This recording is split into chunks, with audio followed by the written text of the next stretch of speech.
Baik, Assalamualaikum warahmatullahi wabarakatuh, dan selamat pagi kepada seluruh peserta didik yang hadir dalam pertemuan pembelajaran online kita hari ini. Hari ini kita akan memasuki dunia yang menarik dan penuh energi. Jadi dalam pembelajaran online hari ini, kita akan membahas materi mengenai konsep energi beserta jenis-jenisnya, khususnya pada energi potensial dan energi kinetik. Oleh karena itu, bersiaplah untuk menjelajahi sumber daya tak terbatas yang ada di sekitar kita dan memahami bagaimana energi dapat berubah dan berpindah dari satu bentuk ke bentuk lainnya. Contohnya, seperti background yang sedang Ibu gunakan hari ini adalah salah satu contoh sumber energi. Bisa kalian lihat di bagian belakang layar Ibu ini, atau background yang Ibu gunakan. Ini adalah salah satu sumber energi dan Ibu yakin kalian semua pasti mengetahui apa ini. Mari kita mulai perjalanan kita hari ini menuju pengetahuan yang membangkitkan semangat dan memperluas wawasan kita tentang energi. Okay, wait. Wait a minute. I will share screen to our student for today mengenai materi kita hari ini, yaitu mengenai konsep energi dan jenisnya, terkhususnya untuk energi kinetik dan energi potensial. Energi kinetik dan energi potensial. Jadi, setiap hari energi ini dibutuhkan untuk beraktivitas sehari-hari. Energi dibutuhkan untuk beraktivitas sehari-hari. Misalnya ketika kita sedang berolahraga, tentu kita akan merasa lelah. Nah, setelah merasa lelah, kita tentunya akan beristirahat dan mulai duduk, mulai minum, atau bahkan setelah olahraga kita akan mulai mengonsumsi makanan-makanan untuk mengembalikan energi kita untuk kembali bisa beraktivitas. Nah, semua kegiatan ini memerlukan energi. Saat kita bergerak, itu sangat-sangat membutuhkan energi. Bukan hanya pada manusia saat berolahraga, contoh lainnya itu adalah kendaraan di jalan saat bergerak. Tetapi ketika mereka kehabisan bahan bakar atau bensin, pasti akan terhenti dan tidak bisa lagi bergerak. Contohnya ini mobil. Mengapa mobil tidak bisa bergerak jika bensinnya habis? Nah, kembali ke manusia, untuk kebutuhan energi manusia, ketika seseorang sudah beraktivitas seharian tanpa makan, minum, atau tanpa memenuhi uh, kebutuhan makanannya, maka dia akan kehilangan energi, sehingga menjadikannya tidak bisa kuat beraktivitas seperti sebelumnya. Bisa kalian lihat di gambar yang Ibu tampilkan ini adalah contoh-contoh manusia saat sudah kelelahan. Dan sama seperti alat-alat elektronik yang sedang kita gunakan, seperti laptop, handphone, komputer, atau bahkan kipas angin, jam dinding, semua alat ini juga sama-sama membutuhkan energi yang sumbernya berbeda-beda. Contohnya, pada handphone itu energinya berasal dari daya atau baterai, sisa baterai yang terdapat dalam handphone. Kalau sudah kehabisan baterai, tentu saja akan mati dan tidak bisa lagi digunakan. Sama seperti komputer, kalau tidak ada aliran listrik atau sumber energinya, karena kan seperti yang kita ketahui, komputer itu sumber energinya adalah dari listrik. Ketika tidak dicolokkan dengan listrik, pasti tidak akan bisa kita gunakan dan tidak bisa dihidupkan. Seperti juga kipas angin, ketika tidak dicolokkan ke listrik, pasti tidak akan bisa kita gunakan. Apa hubungan kelelahan dengan energi?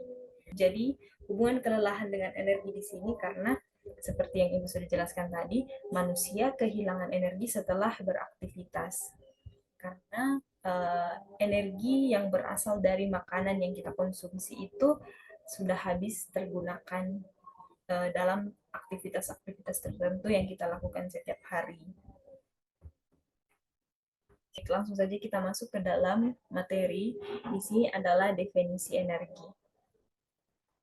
Energi dalam fisika adalah satuan kapasitas untuk melakukan pekerjaan atau usaha. Energi adalah kemampuan untuk melakukan kerja atau menyebabkan perubahan. Hukum kekekalan energi menyatakan bahwa energi dapat diubah bentuknya, tetapi tidak dapat diciptakan atau dimusnahkan. Jadi dalam fisika, energi adalah satuan kapasitas untuk melakukan pekerjaan atau usaha. Ada beberapa macam bentuk energi. Contohnya itu energi kinetik, termal, listrik, kimia, nuklir, dan berbagai bentuk energi lainnya. Sementara untuk hukum kekekalan energi sendiri mengatakan bahwa energi dapat diubah bentuknya, tetapi tidak dapat diciptakan atau dimusnahkan. Jadi energi akan selalu ada dan tidak dapat dimusnahkan.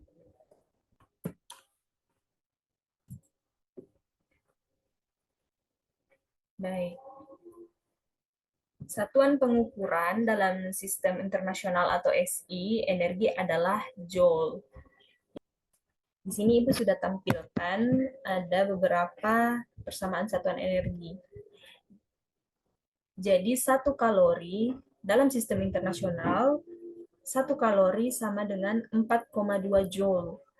Sementara 1 joule sama dengan 0,24 kalori. Dan 1 joule juga sama dengan 1 watt sekon, dan 1 kWh sama dengan 3.600.000 joule. 3.600.000 joule. Nah, di sini ada beberapa bentuk-bentuk energi seperti yang sebelumnya Ibu telah sebutkan. Ada energi potensial atau EP, energi kinetik atau EK, dan energi mekanik atau EM, dan juga ada energi listrik dan energi potensial listrik, energi panas atau termal, energi kimia, energi nuklir, energi cahaya, energi bunyi, dan lain-lain. Dan yang akan kita fokuskan hari ini yaitu untuk membahas energi potensial atau EP dan energi kinetik atau EK.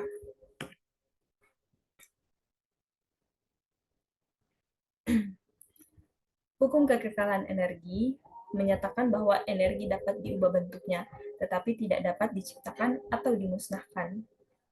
Nah, yang dimaksud dalam hukum kekekalan energi, energi dapat diubah bentuknya di sini adalah seperti contohnya yang ada pada gambar yang telah Ibu tampilkan. Di sini ada energi listrik menjadi energi panas. Artinya perubahan yang awalnya dari energi listrik diubah menjadi energi panas. Contohnya adalah setrika yang berawal dari energi listrik berubah menjadi energi panas, sehingga saat kita menyetrika terdapat suhu panas dari setrika. Di sini ada rice cooker. Nah, ini rice cooker. Kita bisa memasak nasi di atas panci listrik atau rice cooker, yang dimana sumber panas untuk memasak ini adalah dari listrik. Lalu ada kipas angin, di mana energi listrik yang menjadi contoh dari energi listrik menjadi energi gerak. Kipas angin di sini ketika dicolokkan ke listrik akan bergerak, berputar. Di sini juga ada blender, sama seperti listrik, pada saat dicolokkan ke listrik akan mulai berputar. Dan di sini ada contoh energi gerak menjadi energi bunyi, di mana saat kita memukul drum akan menghasilkan bunyi atau suara. Nah, kita akan masuk dalam pembahasan energi potensial. Energi potensial adalah energi yang dimiliki oleh suatu benda karena posisinya atau keadaannya. Karena posisinya, energi potensial adalah energi yang dimiliki oleh suatu benda karena posisinya atau keadaannya. Ada beberapa jenis energi yang termasuk dalam energi potensial. Yang pertama yaitu energi potensial gravitasi, yang dimana energi potensial gravitasi terkait dengan ketinggian suatu benda di dalam medan gravitasi bumi. Artinya, semakin tinggi posisi benda itu berada, maka semakin besar energi potensial gravitasinya. Yang kedua, ada energi potensial elastis, yaitu energi potensial elastis yang terkait dengan deformasi elastis suatu benda. Ketika suatu benda elastis seperti pegas atau busa ditarik atau ditekan, energi potensial elastis tersimpan di dalamnya. Dan yang ketiga ada energi potensial kimia. Energi potensial kimia terkait dengan ikatan antara atom dengan molekul atau senyawa kimia. Pada saat ikatan kimia terbentuk atau terputus, energi potensial kimia dapat dilepaskan atau diserap. Nah, untuk energi potensial gravitasi, contohnya itu seperti saat bola ditempatkan di atas suatu ketinggian, di atas tanah, sehingga memiliki energi potensial gravitasi karena dapat jatuh dan melakukan pekerjaan saat jatuh. Nah, itu ketika suatu benda ditempatkan di atas permukaan tanah atau di suatu ketinggian, maka itu sudah bisa disebut benda tersebut memiliki energi potensial untuk gravitasi. Nah, untuk energi potensial elastis, contohnya itu seperti pegas yang ditarik memiliki energi potensial elastis yang dapat dilepaskan saat pegas kembali ke bentuk semula. Jadi ketika pegas itu suatu pegas atau yang biasa kita sebut per, itu ketika ditarik dan saat dikembalikan ke bentuk semula itu sudah memiliki energi potensial elastis di dalamnya. Atau saat kita mencuci menggunakan spons cuci, ketika ditekan dan dia kembali ke bentuk semula dan dilepaskan dan dia kembali ke bentuk semula. Nah, dalam spons itu sudah terdapat energi potensial elastis.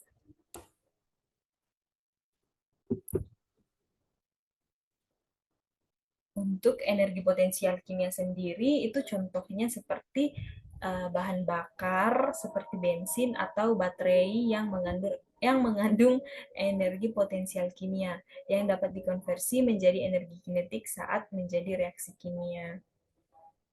Contohnya pada mobil yang tadi Ibu jelaskan, mengapa dia bisa bergerak saat memiliki bensin dan mengapa dia tidak bisa bergerak saat tidak memiliki bensin.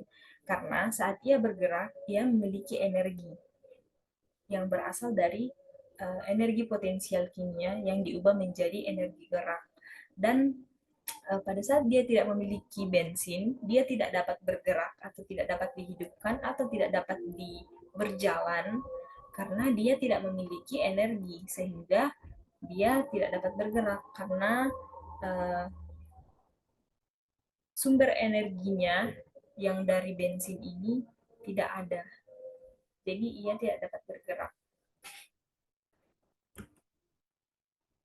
Untuk rumus energi potensial sendiri, di sini kita menggunakan EP atau energi potensial sama dengan M dikali G dikali H. Yang dimana EP ini adalah energi potensial, lalu M di sini adalah massa dalam satuan kilogram, dan G di sini adalah percepatan gravitasi 9,81 meter per sekon kuadrat. Dan H di sini adalah ketinggian. Selanjutnya, kita akan membahas mengenai energi kinetik. Energi kinetik adalah energi yang dimiliki oleh suatu benda karena gerakannya. Ketika suatu benda bergerak dengan kecepatan tertentu, maka dikatakan ia sudah memiliki energi kinetik. Beberapa energi kinetik diantaranya, yang pertama ada energi gerak, energi kinetik yang terkait dengan gerakan suatu benda. Semakin besar massa benda dan semakin cepat kecepatannya, maka semakin besar energi kinetiknya. Lalu ada energi termal. energi kinetik yang terkait dengan gerakan partikel-partikel dalam suatu zat atau sistem. Semakin tinggi suhu suatu zat, maka semakin besar energi kinetik partikel-partikelnya. Nah, yang ketiga di sini ada energi bunyi, energi kinetik yang terkait dengan getaran partikel dalam medium, misalnya udara atau air yang menghasilkan gelombang bunyi. Semakin besar amplitudo atau kecepatan getaran partikel, maka semakin besar energi bunyi yang dihasilkan. Nah, itu adalah untuk energi kinetik, yaitu energi yang dimiliki oleh suatu benda karena gerakannya.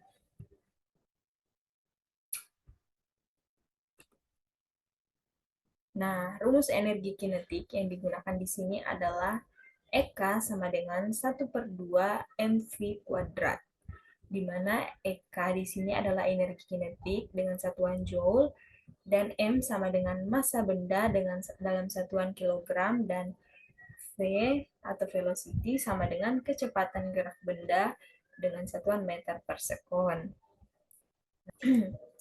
Baik, untuk seluruh siswa, itu tadi materi mengenai konsep energi dan jenis-jenisnya, khususnya pada energi potensial dan energi kinetik yang sudah kita bahas. Sekian untuk pertemuan hari ini. Ibu harap semua bisa memahami materi yang Ibu sampaikan hari ini dan semuanya bisa memahami materi tentang konsep energi. Seperti yang sudah kita pelajari hari ini, energi dalam kehidupan ini adalah hal yang sangat bermanfaat bagi kehidupan kita dan sangat kita butuhkan dalam kehidupan kita. Jadi, sangat penting untuk mengetahui tentang konsep energi ini. Sekian untuk pertemuan hari ini. Terima kasih kepada seluruh siswa yang sudah hadir dalam pertemuan virtual atau online kita hari ini. Kita akan lanjutkan minggu depan dan uh, sekian dan terima kasih. Wassalamualaikum warahmatullahi wabarakatuh.